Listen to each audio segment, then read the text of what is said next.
అనేది gap అప్‌లో open అయ్యి స్లైట్‌గా market అయితే రైజ్ అయిన తర్వాత మార్కెట్ అనేది హ్యూజ్‌గా ఫాల్ అయిందన్నమాట. ఇక్కడ రిజెక్షన్ అయింది మార్కెట్. ఎప్పుడైతే ఇక్కడ రిజెక్షన్ అయిందో మార్కెట్ హ్యూజ్‌గా ఫాల్ అయింది. నేను మన 15 మినిట్స్ స్కాన్‌లో నేను ట్రేడ్ సెటప్ ఎలా చెప్పాను. 2 15 మినిట్స్ స్కాన్‌లో ఒక బుల్లిష్ స్కాన్‌లు వస్తే మీరు కాల్ ఆప్షన్ తీసుకోండి.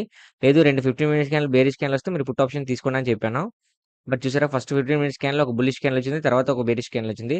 ఎప్పుడైతే ఫస్ట్ 15 మినిట్స్ స్కాన్‌లో ఒక బుల్లిష్ స్కాన్‌ల్ తర్వాత ఒక బేరిష్ స్కాన్‌ల్ వచ్చిందో మార్కెట్ క్లియర్ ఇండికేషన్ కాదనమాట. సో, దానికి మనం ఏంటంటే ఒక 30 మినిట్స్ వెయిట్ చేయాలనమాట. అంటే మార్కెట్ ఏ డైరెక్షన్‌లో వెళ్తుందని.